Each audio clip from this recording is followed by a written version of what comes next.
احسان دانش نے بڑی خوبصورت بات کی کہ یوں ہی دنیا کے لیے ایک تماشا نہ بنے، یوں ہی دنیا کے لیے ایک تماشا نہ بنے، جس کو بننا ہو سمجھ سوچ کے دیوانہ بنے۔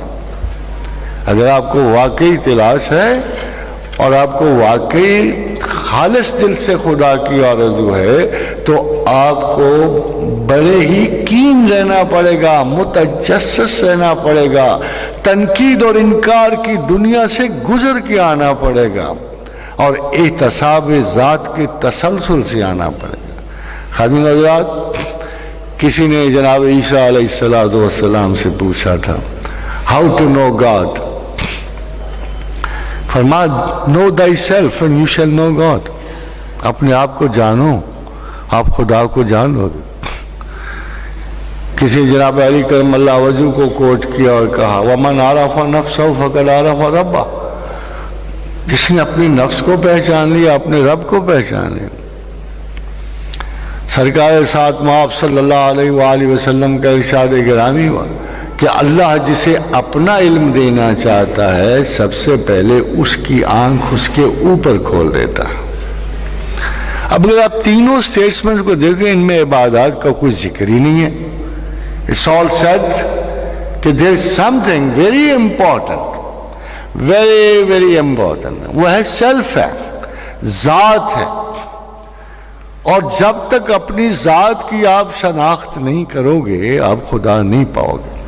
اتفاق سے جو پرانے ماہرین گزرے ہیں ذات کے، ہم ان کو اولیاء اللہ کہتے ہیں، انڈیویجول لیول کے علوم تھے، انڈیویجول لیول، یہودیوں میں گزرے، کرسچنز میں گزرے، مسلمانوں میں آئے، دو چار باتوں کی تخصیص ہو گئی۔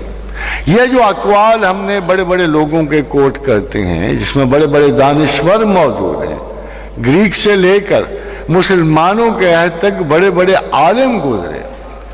مجھے ابھی بھی یاد ہے کہ جب پلاٹینس آف ایجپٹ کلیوپیٹرا کو دیکھنے گیا مرنے کے بعد، آپ کو پتہ ہے حسینہ عالم تھی، قتالہ جہاں تھی، 3 بادشاہتوں کے زوال کا باعث بنی، تو پلاٹینس بھی دیکھنے گیا مرنے کے بعد۔ جب وہ باہر نکلا تو کسی نے پوچھا How did you find that queen of the world؟ اس نے کہا only life is beautiful۔ اس کا جواب تھا کہ life is beautiful، مرنے کے بعد اس میں عفونت اٹھ رہی ہے، غلاظت ڈھیر بن چکی ہے، اس میں کچھ بھی نہیں ہے۔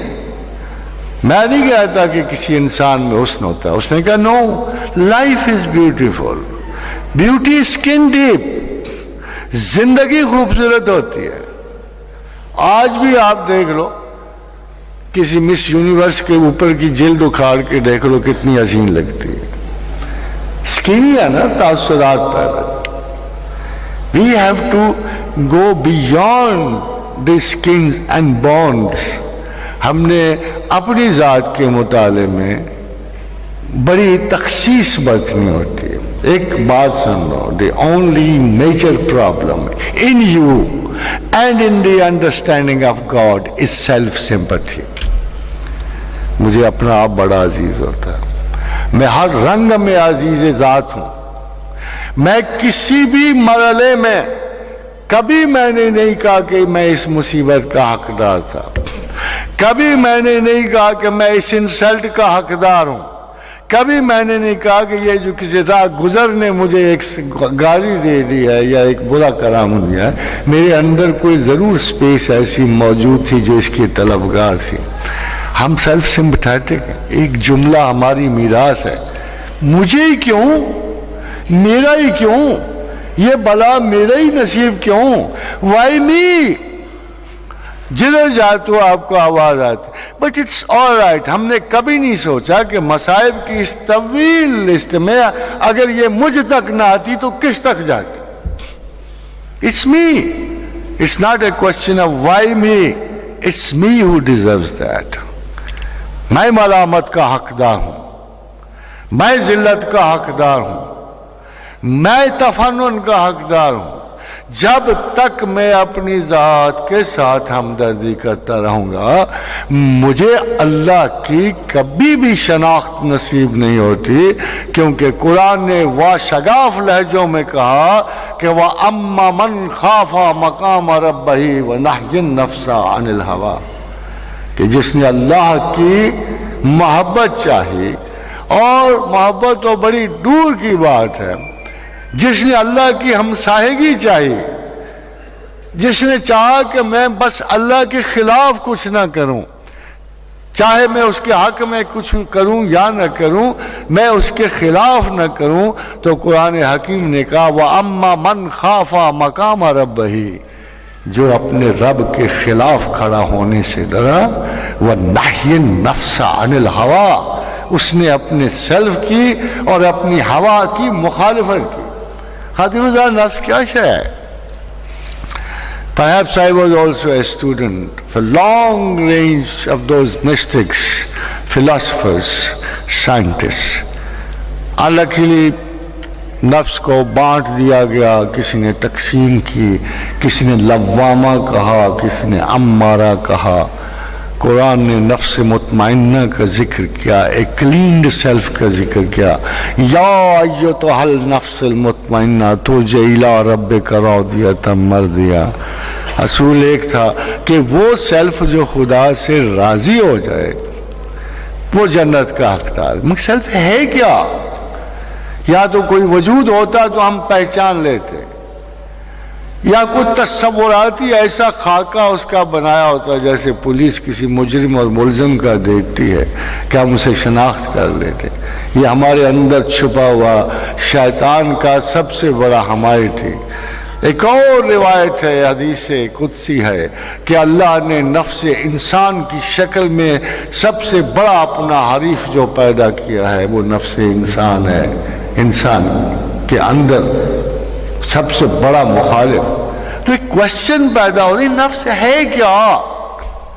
اگر کسی بھی دانشور سے پوچھو واٹ از سیلف، خادم حضرات بہت غور و فکر کے بعد میرے عجیب سا خیال آیا، آپ کو بھی میں بتاؤں گا تو آپ بھی کہو گے خیال تو صحیح ہے کہ 2 ارب سے انسان زمین پہ موجود ہے، 2 ارب سالوں، مگر کس کے ساتھ موجود ہے؟